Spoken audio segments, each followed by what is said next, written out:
30 अप्रैल 1968।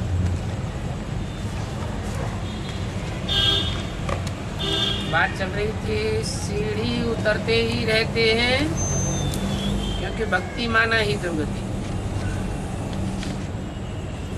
भक्ति मार्ग में चढ़ती कला कोई की हो न सके।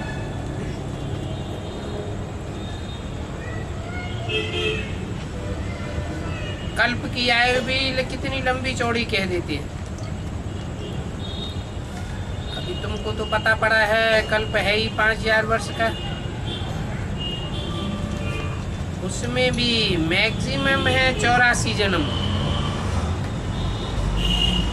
और मिनिमम होता है 1 जन्म। एक जन्म वाले पीछे आते रहते हैं। ये निराकारी झाड़ है ना। निराकारी धाम से निराकार आत्माएं साकार सृष्टि पर आती रहती हैं। 5 तत्वों का चूल्हा धारण करती हैं। नंबरवार आते हैं पाट बजाने।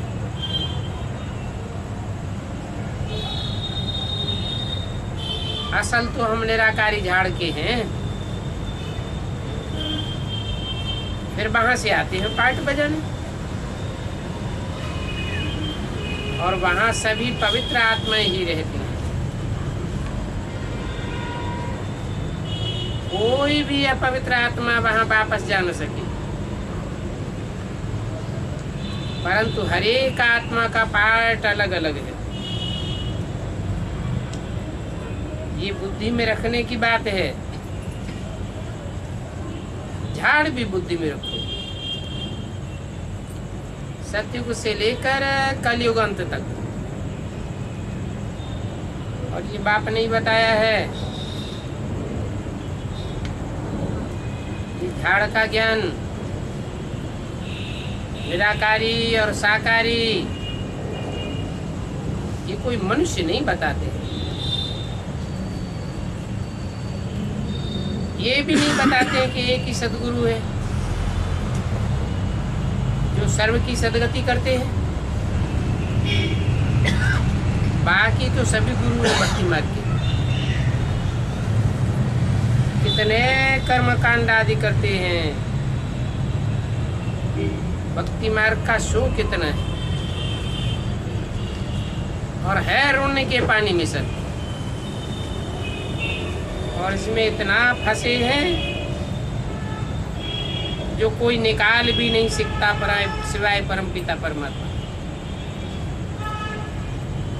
जो निकालने आते हैं वो खुद ही फंस जाते हैं। बाबा जानते हैं बहुत ब्राह्मणियां भी बनती हैं औरों को दुब्बण से निकालने के लिए। भक्ति की दुब्बण है ना, उससे निकालने के लिए निमित्त बनती हैं, फिर खुद भी फंस जाती हैं। और ऐसी फंसती हैं जो कब निकल भी न सके। ऐसे भी बहुत बहुत केसेस होते हैं। बाबा उनका नाम नहीं लेते, नहीं तो बाबा का नाम बदनाम हो जाए। क्योंकि दुश्मन भी तो बहुत है ना। ये सभी ड्रामा में नूद है, नई बात नहीं है। तुम्हारा सेकंड बाय सेकंड जो कुछ होता है सारा ड्रामा बना हुआ।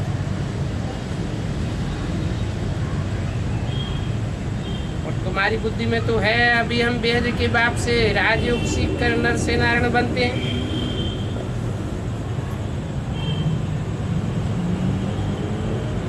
नर से नारायण बाप ही बनाते हैं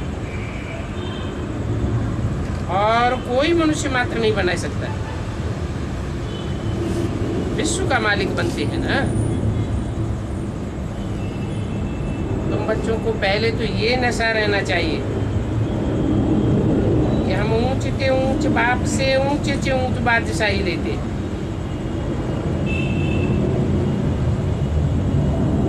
बेहद का 5000 वर्ष का ड्रामा है, और 5000 वर्ष के बाद ही बाप भारत में आते हैं। बाप शांति का सागर है, सुख का सागर है।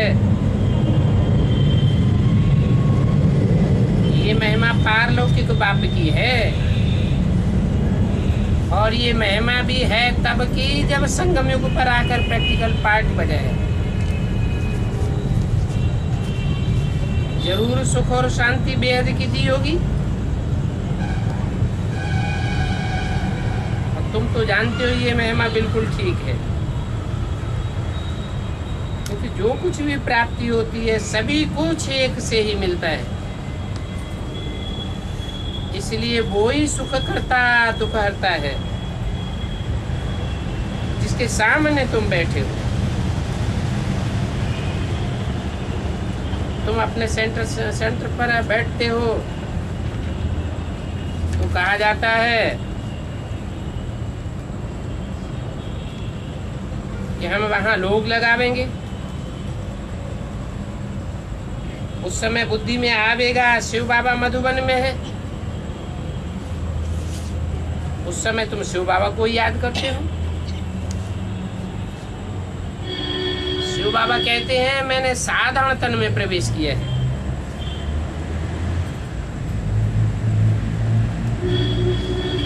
और प्रवेश किस लिए का किया है? नरक की दुनिया को फिर से स्वर्ग बनाने के लिए। इस काम के लिए मैं ड्रामा के बंधन में बांधा हुआ हूं, और तुम मेरी कितनी ग्लानि करते हो। मैं तुमको पूज्य बनाता हूँ। बात कल की है, तुम कितनी पूजा करते थे।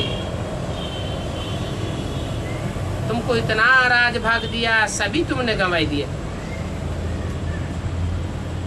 अभी फिर से तुमको विश्व का मालिक बनाता हूँ। कभी किसकी बुद्धि में नहीं होगा कि बैगर टू प्रिंस बनाते हैं, और अभी तो तुमको विश्व का मालिक बनाता हूं। ये लक्ष्मी नारायण है दैवी गुणों वाले मनुष्य। इनको मनुष्य तो कहेंगे ना।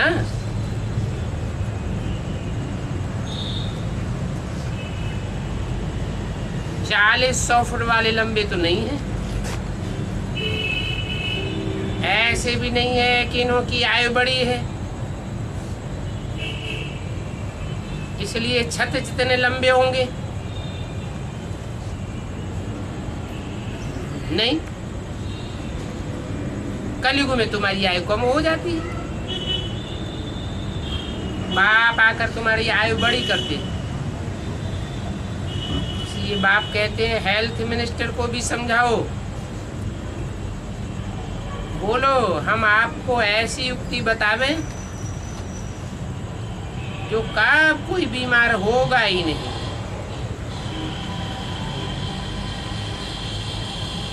भगवान वाच बच्चे अपन को आत्मा समझ माम एकम याद करो,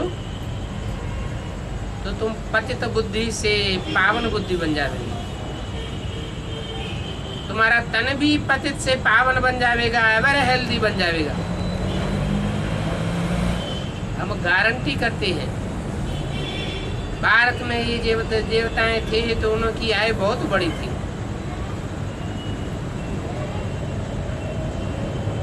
एकाग्रता से आयु बढ़ती है, चंचल मन से आयु घटती है। अभी देखो मन के भोगी होने से आयु कितनी कम हो गई है। योगी तो पवित्र होते हैं, पवित्र होते हैं तो उनकी आयु भी बड़ी होती है। तो अभी तुम राज ऋषि हो। ऋषि पवित्र को कहा जाता है। तुम राजयोगी हो, वो सन्यासी है। वो सन्यासी तो कब राजयोग सिखला ही नहीं सकते।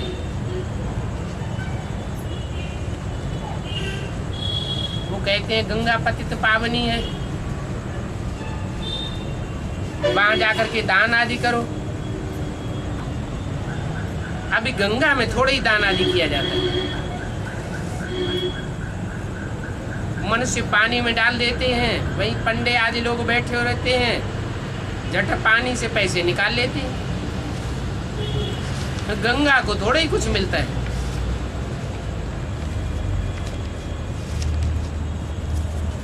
पंडित लोग ले जाते हैं। हद की बात, बेहद की बात। कैसे बेहद की है? भक्ति मार्ग में तो हद की गंगा जड़ गंगा है। ज्ञान मार्ग में चैतन्य ज्ञान गंगाएं हैं। चैतन्य ज्ञान गंगाओं में से जो ज्ञान निकलता है वो मनन चिंतन मंथन का ज्ञान नहीं निकलता। जैसे पानी की गंगा बहती है,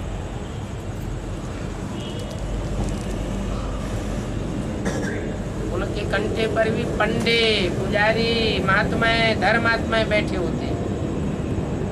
सन्यासी चौकड़ी लगा के बैठे रहते हैं।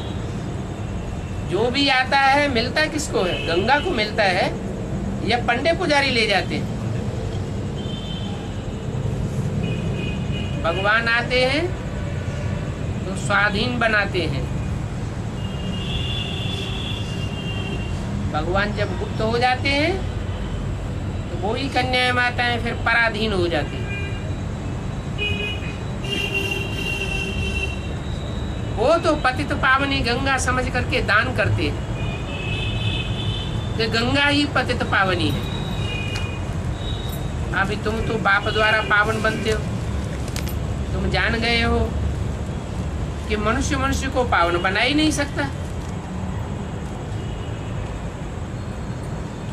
तो भक्ति मार्ग में बाप को देते हैं क्या?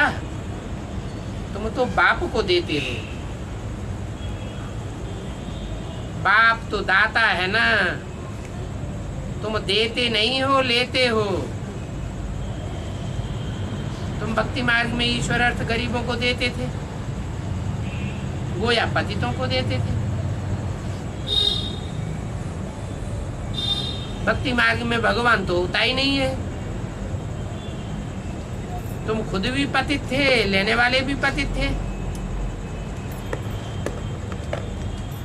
जब तुम पावन बनते हो तो वहां किसी को देने की दरकार नहीं होती। तो पतितों को दान करते हैं।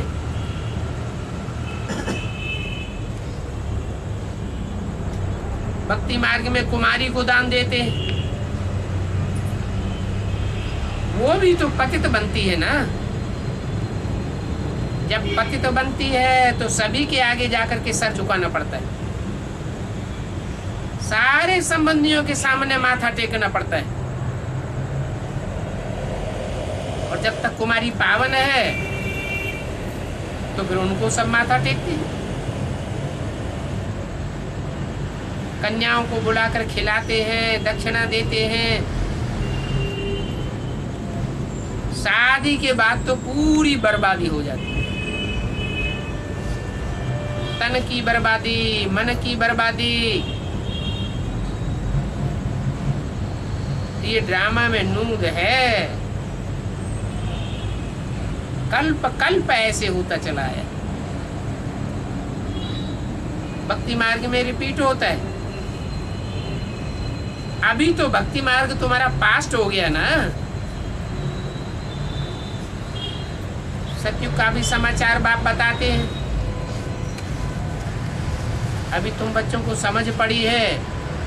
पहले बेसमझ थे और 100% बेसमझ थे।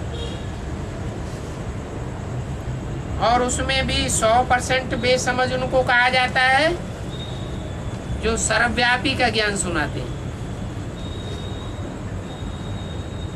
इसलिए बाप कहते हैं जब जब धर्म की ग्लानि होती है तब तब मैं आता हूँ।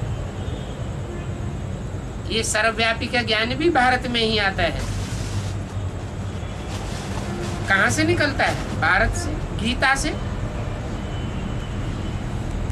अभी गीता कोई भगवान ने तो लिखी नहीं है। जो भी धर्म पिताएं आते हैं, धर्मशास्त्र लिखते हैं या ओरली बोलकर सुनाते हैं। भगवान भी आकर कोई गीता नहीं लिखता। गीता तो बहुत वर्षों के बाद मनुष्यों ने लिखी है। और मनुष्य सब है पतित बुद्धि, इसलिए सभी शास्त्र भक्ति मार्ग के गिरने के। मेरे को तो इन शास्त्रों से कोई पा ही नहीं सकता। लिखने वाले भी पतित हैं। शास्त्रों में जो आख्यानियां आई हैं उनमें भी अंधश्रद्धा भरी हुई है। तो बाप कहते हैं मैं जब आता हूं तो मैं ही आकर के सदगति करता हूं, और सभी की सदगति करता हूं। एक ही बार आकर के पुरानी दुनिया को नहीं बनाता हूं। मैं गरीब निवाज हूं ना, गरीबों को ही साहूकार बनाता हूं और साहूकारों को गरीब बना देता हूं। क्योंकि गरीब तो झट बाप का बन जाते हैं। कहते बाबा हम भी आपके हैं, ये सभी कुछ आपका है।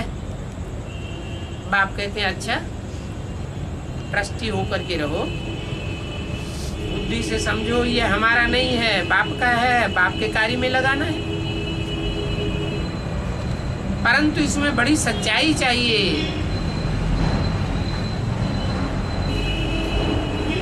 फिर तुम घर में भोजन बनाकर खाते हो वो या यज्ञ से खाते, क्योंकि तुम भी यज्ञ के और सभी कुछ यज्ञ का हो गया। घर में ट्रस्टी हो, शिव बाबा के भंडारे से खाते हो, परंतु पूरा निश्चय चाहिए। अगर निश्चय में गड़बड़ हो गई तो हरिश्चंद्र की कथा हो जाएगी। चांडाल का जन्म लेना पड़ेगा, क्योंकि अमानत में खयानत डाली ना। बाप को तो सभी कुछ बताना पड़ता है, सभी कुछ समझाना है। बाप समझाते हैं मैं गरीब निवाज हूं। गीत भी है आखिर वो दिन आया आज, जिस दिन का रास्ता हम ताकते थे। आधा कल्प भक्ति मार्ग में याद करते आए, आखिरी न मिला ना। अभी भक्ति मुर्दाबाद होती है, ज्ञान जिंदाबाद होना है। तो समझो कि सतयुग जरूर आना है। ये विकारी दुनिया नहीं चलेगी। निर्विकारी दुनिया और विकारी दुनिया दोनों के बीच में है ये संगम युग। अब बाप देखते हैं ये कौन सी दुनिया की तरफ खींचते, जिसमें तुम उत्तम से उत्तम पुरुष बनते हो, तो उत्तमता की ओर खींचना चाहिए ना। पहले तुम पवित्र प्रवृत्ति मार्ग वाले थे, फिर 84 जन्मों के बाद अपवित्र बनते हो। अभी फिर पवित्र बनने का पुरुषार्थ करना है या अपवित्र दुनिया की तरफ जाना है। कल पहले भी तुम ऐसे लक्ष्मी नारायण बने थे। कल पहले भी जितना जिसने पुरुषार्थ किया है वो ही करेंगे। आकर बाप से अपना वर्षा लेंगे तो साक्षी हो करके देखते रहो। बाप कहते हैं तुम मैसेंजर हो, और जो धर्म पिताएं आते हैं वो मैसेंजर पैगंबर होते नहीं। वो किसका पैगाम लाते हैं? झूठ कहते हैं हम मैसेंजर हैं, पैगंबर हैं। जो भी आते हैं वो गुरु तो है ही नहीं। सदगुरु तो सिर्फ एक ही है जो सबकी सदगति करता है। बाकी को पता नहीं गुरु क्यों कहते हैं। और गुरु तो सदगति के लिए होता है। इन गुरुओं ने तो सबकी सदगति की बजाय और ही दुर्गति कर दी। 468 वाणी का चौथा पीर। तो देखो सदगति करने वाला एक ही है। वो नानक तो आया सिर्फ अपने धर्म की स्थापना करने, उनको टाइटल दे दिया है सदगुरु। अब धर्म की स्थापना करने वाले को सदगुरु कैसे कहेंगे? सभी दुर्गति में पड़े हैं, सभी इस दुनिया में जन्म मरण के चक्र में हैं। बाप कहते हैं मैं उन सभी की सदगति करता हूँ। क्राइस्ट भी बहुत जन्मों के अंत में यहाँ ही इस दुनिया में कहीं बैगर के रूप में है। हाँ, तुम्हारे जितने जन्म तो क्राइस्ट नहीं लेते। तुम जानते हो पिछाड़ी तक तो छोटे छोटे टारियां आदि निकलते रहते, तो छोटे छोटे गुरु बन पड़े। उन्हों की कितनी महिमा है। नए नए ने जो आते हैं कितने गुरु बन करके बैठ जाते। माताएं उनके पांव पकड़ लेती हैं। बाप कहते हैं मैं आकर सर्व की सदगति करता हूँ। गीता भी है सर्वशास्त्रमयी शिरोमणि। कितने ढेर के ढेर शास्त्र, और धर्म वालों के भी शास्त्र हैं। उन सब शास्त्रों में शिरोमणि गीता है। और भारत भी सर्वखंडों में श्रेष्ठ खंड है। कितने खंड हैं? क्रिश्चियन खंड, मुस्लिम खंड, इस्लामी खंड, बौद्धी खंड। वास्तव में भारत को सचखंड कहा जाता है, जो अभी झूठ खंड बना है। अभी फिर बाप आए हैं झूठ खंड भारत को सचखंड बनाने के लिए। तो सभी खंडों का विनाश हो जाएगा। भारत झूठ खंड है ना, क्योंकि अपने धर्म को ही नहीं जानते हैं। ड्रामा में ये बात विनोद है। अभी अनेक धर्मों का विनाश, एक धर्म की स्थापना होनी। इसमें भारत भी आ जाता है। देवी देवता धर्म वाले ही अभी कर्म भ्रष्ट धर्म भ्रष्ट बन गए हैं। उन देवात्माओं को यही पता नहीं है कि कौन सी कर्मेंद्रियों से कौन से कर्म किए जाते हैं जो श्रेष्ठ कर्म बन जाते हैं। पहले पावन बनते हैं, फिर पतित बन जाते हैं, फिर अपन को देवी देवता कह ही नहीं सकते। पवित्र पूज्य थे, फिर अपवित्र पुजारी बने, अभी फिर सो पूज्य बनते हैं।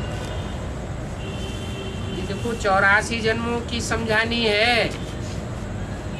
इतना समय हम उतरते आए हैं, इसलिए इसको समझाने के लिए सीढ़ी बनाई है। सारी दुनिया की उतरती कला होती है, फिर बाद में चढ़ती कला होती है जब बाप आते हैं। चढ़ती कला होती है तो हेवन, उतरती कला होती है तो हेल बन जाता है। और ये जो चित्र बनाए हैं सीढ़ी आदि के, ये तो छोटे छोटे बच्चों को समझाने के लिए बनाए। जो विशाल बुद्धि है उनको चित्र की क्या दरकार। और ये चित्र देखो बनाए भी कैसे हैं, कैसे बनाए हैं? भक्ति मार्ग के फाउंडेशन से बनाए या ज्ञान मार्ग के फाउंडेशन से बनाए? भक्ति मार्ग के फाउंडेशन से बनाए। बच्चों को साक्षात्कार कराते गए, खुद बैठ चित्र बनाए। ये चित्र बनाओ, ये करेक्ट करो। फिर ये विनाश काले विपरीत बुद्धि का चित्र समझाओ। कौन से चित्र में? सीढ़ी के चित्र में लिखा हुआ है, नीचे लिखो विनाश काले विपरीत बुद्धि विनश्यति। किन के चित्र दिए हुए हैं? तथा कथित अधूरे ब्राह्मणों के चित्र दिए हुए हैं, जो बाप को पहचान ही नहीं पाते। तो इन चित्रों को समझाना चाहिए, डरो मत। क्या हम कहेंगे ये विनाश काले विपरीत बुद्धि विनश्यते हो गए तो हमारा कबाड़ा कर देंगे ये लोग। कोई तुमको कहते हैं, तुम हमको कौरव क्यों कहते हो? अरे ये तो यथार्थ अर्थ है ना। कौआ क्या करता है? रब माना शोरगुल। शोरगुल बहुत करते हैं, काम कुछ नहीं करके दिखाते। तो ये भी गांधी की औलाद है, कहते हम दिल्ली को स्वर्ग बनाएंगे, परिस्तान बनाएंगे, बजाय भारत को परिस्तान बनाने के और ही कब्रिस्तान बनाते जाते हैं। तो कौओं की तरह शोरगुल बहुत करते हैं। गंध बढ़ाने के लिए होटलों की संख्या देखो कैसी बढ़ाते हैं। अरे ये कौरव शब्द तो यथार्थ अर्थ है ना। कुरु का अर्थ है कौरव। कहते हैं हम करते हैं, हम करते हैं, तो कुरु की औलाद है ना। अंग्रेजी में इनको कांग्रेस कहते हैं। कांव कांव करने वालों की रेस है, इसमें मुझने की तो दरकार ही नहीं। धड़ाधड़ समझाओ। ये तो गीता में भी लिखा हुआ है, विनाश काले विपरीत बुद्धि विनश्यति। तो तुम भी सीढ़ी में लिखो, नीचे लिखो विनाश काले विपरीत बुद्धि 40 वर्ष में विनश्यति। कब हुआ 40 वर्ष पूरा? सीढ़ी में नीचे लिखा है ना 40 वर्ष। 76 में पूरा हुआ। ऐसा नया ज्ञान निकलता है जिससे सारी बात बुद्धि में बैठ जाती है कि कैसे पुरानी ब्राह्मणों की दुनिया का विनाश होता है और नई दुनिया में नए ब्राह्मणों के संगठन की शुरुआत हो जाती है। तो बैठकर समझाना चाहिए विनाश काले विपरीत बुद्धि कैसे बनती है। विपरीत बुद्धि माना ही हमारी दुश्मनी है। किनके साथ? जिनकी परम पिता परमात्मा की पहचान से है विपरीत बुद्धि।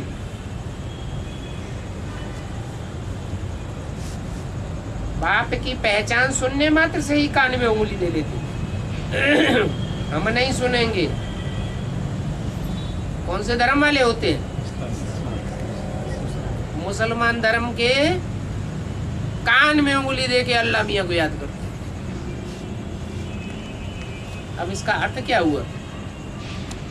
अर्थ हुआ कि हम बाप के बारे में कोई डिटेल नहीं सुनना चाहते। हम तो बस अल्लाह मियाँ को याद करेंगे। अब जानेंगे नहीं तो याद कैसे करेंगे? सदगति करने वाले बाप को कह देते हैं ठिक्कर भित्तर में है। पहले कहते थे खुदा अर्श में रहता है, फर्श में नहीं रहता। अभी तो कह देते हैं कण कण में व्यापक, जर्रे जर्रे में व्यापक है। कितनी दुश्मनी निभाते हैं बाप के साथ। बाप कहते हैं मैं तो एक व्यापी होकर के आता हूँ, मैं कण कण में व्यापक बन करके नहीं आता हूँ। जब ऐसी हालतें हो जाती हैं फिर बाप आकर तुमको राजयोग सिखलाते हैं। ऐसा राज भरा योग और कोई सिखला ही नहीं सकता।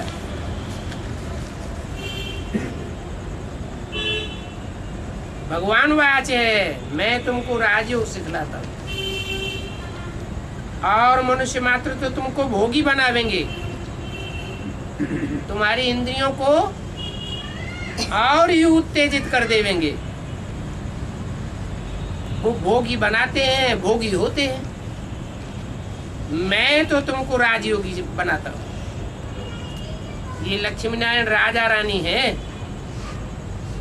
जिनको विश्व का मालिक बनाया, वही 84 जन्मों के बाद फिर रंक बन जाते हैं, अभी फिर राव बनते हैं। इनकी आत्मा रंक बनी है, अभी फिर रंक से राव बन रही है। कितनी सहज बात है। बाप आकर विश्व का मालिक बनाते हैं, तो फिर और दूसरी पढ़ाइयां पढ़ करके और पढ़ा करके क्या बनेंगे? उस पढ़ाई की प्रारब्ध तो कोई भोग नहीं सकेंगे। विनाश तो सामने खड़ा हुआ है, सबका विनाश हो जाएगा। और शादी करके बच्चे पैदा करके भी क्या करेंगे? वर्षा तो बच्चे ले नहीं सकेंगे। फिर ऐसे बच्चे पैदा करने की दरकारी ही क्या है? इसलिए बाप कहते हैं ये विकारी धंधे छोड़ दो। शास्त्रों में तो लिख दिया है शंकर पार्वती के पिछाड़ी पैदा हुआ, फिर उनका वीर्य गिरा। ऐसी ऐसी भक्ति मार्ग में गंदी गंदी बातें सुनी, परंतु ऐसा तो है ही नहीं। शंकर को तो अमोघ वीर्य कहते हैं। अभी फिर भक्ति मार्ग में ये बातें सुने।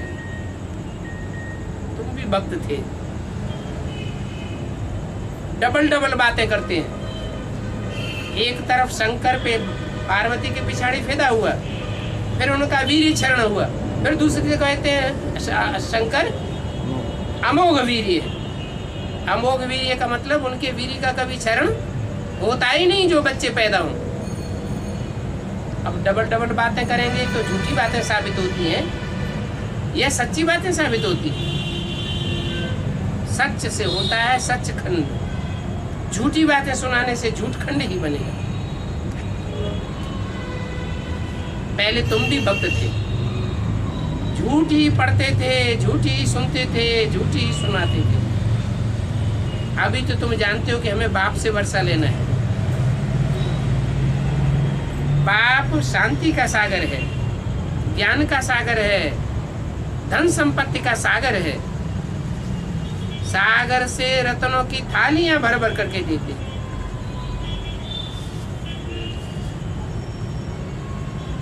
सागर से ये नदियां निकलती, तुम भी सागर से निकले हो। ज्ञान के रतन देते हो, परंतु लेने वाले, धारण करने वाले भी होने चाहिए ना। बहुत अच्छा अच्छा भी कहते हैं, आपका ज्ञान बहुत अच्छा है। फिर चैत्य चलते हैं दुनियावी रास्तों पर। अरे हम भी काम उतार करके कहते हैं कि आवेंगे, फिर आते तो है नहीं। बाबा तो कहते हैं यहाँ से गया और खलास हो जाते। जैसे कोई गर्भ जेल में आत्मा इंजाम करती है, फिर भूल जाते। गर्भ जेल में जाने वाले पाप आत्माएं तो रहते हैं ना, तो फिर उन्हों के लिए जेल आदि सभी यहाँ ही। वहाँ तो ये बातें होती हैं, वो है स्वर्ग, वहाँ जेल आदि की क्या दरकार। तुमने तो अनेक बार स्वर्ग के सुख देखे हैं। बाप ने स्मृति दिलाई है, कितना बार तुमने ज्ञान सुना होगा और कितनी बार तुम विश्व के मालिक बने होंगे। अभी तो तुम बैगर हो, अभी फिर बैगर टू प्रिंस बनते हो। ये चक्र चलता रहता है, नई सो पुरानी, पुरानी सो नई। ये बाप ही समझाते हैं।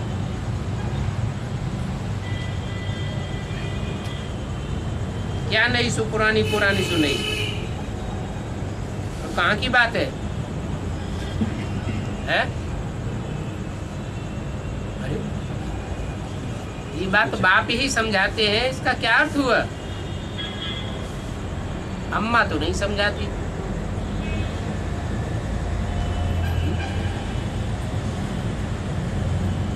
बाप ही आकर के शूटिंग का राज समझाते हैं कि ब्राह्मणों की संगम युगी दुनिया में ही ब्राह्मणों की नई दुनिया बनती है, पुराने संगठन का विनाश होता है, फिर नया संगठन बनता है, फिर उसमें भी 4 अवस्थाएं आती हैं, सतो प्रधान, सतो सामान्य, रजो और तमो। इसलिए शास्त्रों में लिख दिया है कि ब्रह्मा ने 3 बार सृष्टि रची और तीनों बार बिगाड़ दी। जो नई दुनिया स्थापन करते हैं उसी की बातें तो समझावेंगे ना। परम पिता परमात्मा प्रजापिता ब्रह्मा द्वारा स्थापना करते हैं। काहे की इस बात की बात हो रही है? अरे नई दुनिया की बात हो रही है ना। ब्रह्मा द्वारा नई दुनिया की स्थापना नहीं होती है। किसके द्वारा होती है? ये तो ब्रह्मा के द्वारा। लेकिन ब्रह्मा तो अनेक हैं। कौन से ब्रह्मा की बात है? प्रजापिता ब्रह्मा के द्वारा नई दुनिया की स्थापना होती है और कोई को इस बात का पता ही नहीं। अच्छा, मीठे मीठे से खिलते बच्चों प्रति रूहानी बाप दादा का याद प्यार, गुड मॉर्निंग। मीठे मीठे रूहानी बच्चों को रूहानी बाप का नमस्ते।